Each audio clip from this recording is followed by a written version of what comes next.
Last week, I explored the metamaterial properties of the reported UFO fragments, now stored by To the Stars Academy. While I was researching metamaterial science, a field of study just 20 years old but on the verge of invisibility cloaks, I had a nagging feeling of déjà vu. The notion of changing a material's physical properties by changing the material makeup of it, and the concept of layering different materials in order to create a more complex mechanism, both sound very familiar to me. Not in the terms of electromagnetic radiation as in metamaterial science, but rather in the context of semiconductors and solid-state electronics. I've heard the stories that modern UFOs are derived from a crash in Roswell in 1947. I never really gave them much stock. It seems on the surface that really only the timelines match up, and there's not a whole lot more to it than that. However, in light of recent news, I think it's worth a closer look. So I did some digging. The history of modern electronics is very interesting, and I was left with some very intriguing unanswered questions. It's easy to view the inner workings of a computer as just an abstraction, and most people think that they have no ability to understand the inner workings, and they probably have no desire to. However, if you just look at the very basics of computing, it actually is not that daunting. Since the 1800s, scientists have noticed that certain naturally occurring elements, such as silicon, seem to have unusual properties around conductivity. Sometimes it will conduct electricity, sometimes it seems to be an insulator. Scientists called these materials semiconductors, and took quite an interest to them. It was soon discovered that the differing properties of these semiconductors were based on impurities within the materials. More excitingly, they could control the electrical properties of semiconductors by putting impurities into these substances in an organized manner. This is called semiconductor doping. By the 1930s, scientists have thought up the notion of controlling a semiconductor's conductivity not by a predetermined static method such as doping, but on the fly, changing the conductivity from 1 second to the next. This idea would be the basis of the modern transistor, or digital switch. Eventually, transistors would be miniaturized to the nanometer level, and today, within a cell phone, there are literally billions of them. The study of semiconductors and how it progressed to the theoretical understanding of what a transistor would be is a great testament to the human ability. Like many scientific achievements, people build on the achievements of others.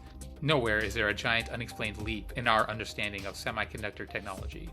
However, going from theoretical to the physical is another story.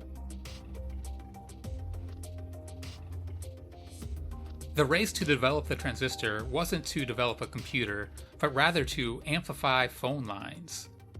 Thus, Bell Labs, founded by Alexander Graham Bell, was very interested in developing this technology. Since the 1930s, William Shockley had been the leading researcher at Bell, focused on developing a transistor. He was convinced that the theoretical field effect transistor was possible, and he was determined to build it. After being interrupted by World War II, he returned to Bell Labs and formed a theoretical physicist dream team of John Bardeen and Walter Brattain. Shockley set them to the task of discovering the field effect transistor. Despite trying for several years, the team was unsuccessful. In a field effect transistor, the semiconductor's conductivity is controlled by an electromagnetic force from outside the system. Bardeen and Brattain ended up giving up on this approach. They believed that the external force could not penetrate the surface of a semiconductor. Instead, they devised new experiments and went down a different path and almost stumbled onto the discovery of a different type of transistor.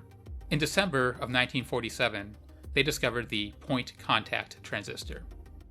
Although an unexpected discovery and not precedented by a theoretical understanding, the point contact transistor had a definite lineage of experiments, and the progression still makes sense. There is not much room for alien influence.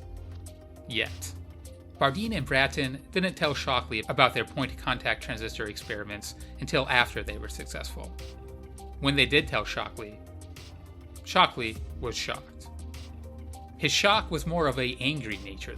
The official story is that he felt left out of the discovery, and that he thought that this point contact transistor was an inferior device to a potential field effect transistor.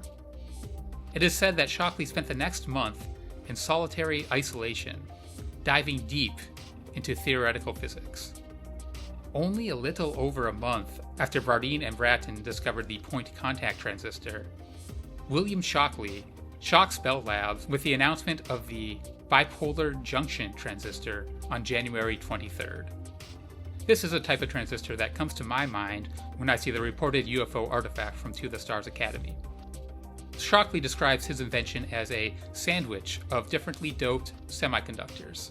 By running electricity through it in various ways, you are able to control the conductivity and thus achieve a transistor effect. About a decade later, an actual field effect transistor would be discovered by another team at Bell Labs. It turns out the secret to overcoming the surface effect was a layer of silicon oxide on the surface. The field effect transistor is considered superior to both of these earlier types of transistors, and in fact, it is a field effect transistor that is contained within billions in modern smartphones. Although superior technology was achieved just 10 years later, Bardeen, Bratton, and Shockley are credited as the inventors of the transistor and received the Nobel Prize for it. But let's get back to the bipolar junction transistor. It had no theoretical backing or experimental progression. It seems Shockley just pulled this idea right out of his head. It is a deceivingly simple design. It's one of those things that seems obvious in hindsight, but you might never come up with it on your own. Could Shockley have thought of this idea all by himself in the mere month that he spent on this new road of exploration? And was it simply a professional competition that made Shockley abandon his idea of a field effect transistor and instead change to this sandwiched, layered bipolar junction transistor? It's certainly possible. But the idea that he had outside influence isn't all that out there. Let's assume that something did crash in the summer of 1947, and that whatever was recovered looks a lot like the artifact that To the Stars Academy has in their possession. Shockley was very connected to the then government War Department. He did top secret radar work during World War II, and he was the scientist that they consulted when the military officials were coming up with casualty estimates for their battlefield plans. If government officials were looking for a scientific take from a top industry mind which they could trust, Shockley would be at the top of the list. They would have told him that the material was highly classified and from a foreign country's aircraft. They likely would not tell him about the true UFO nature of it. It's likely that Shockley could make little to no sense of this metamaterial. The science describing it wouldn't come until 50 years later. However, maybe he noticed the layering nature of the metals, and perhaps he took that idea to his own work. Thus, perhaps the alien inspiration to modern technology was just inspiration and not actual reverse engineered technology. I tend to believe this is what happened. It would explain rumors from people like Lieutenant Philip Corso, who claimed alien origins to most of our modern technology. It could be a simple misunderstanding here, whereas government officials may have shown scientists secret classified UFO material around the same time as breakthrough advancements in transistor technology happened. But this might just be coincidental, except for this weird offshoot branch of bipolar junction transistors. From a military perspective, it would be hard to tell what technologies came from this recovered material and what was legitimate scientific research. It also matches claims by Jack Schulman, former president of the American Computer Company. He claimed that he was childhood friends with the son of the boss of Shockley at Bell Labs. He claims that he often heard Shockley's boss deride Shockley's ability and claimed that Shockley could never have thought up of the bipolar junction transistor by himself. But, wait a second. Could a great scientific mind really keep something like this under wraps? You'd think the pressure of leading a team to produce something you've seen but can't talk about would drive one insane. Well, that's kind of what happened. While other scientists focused on the field effect transistors for further advancement, Shockley stayed focused on the bipolar junction transistor. In fact, he focused on adding additional layers to this sandwich, creating the Shockley diode. Eventually, his companies all failed, mostly due to his notoriously bad management style. He seemed to expect unrealistic results from his engineers, perhaps driven by things only he has seen. Soon, his mental health started to spiral. When his secretary suffered an injury, he accused everyone of trying to get to him. He started recording all of his phone calls, and eventually started espousing sick views on race and eugenics. Was William Shockley's obsession with layered semiconductors and his mental illness a result of a top-secret recovered artifact that he was shown? Or is it simply an example of a scientific mind great at one thing but woefully inadequate in others? Regardless of your answer, I hope you enjoyed this take on transistors.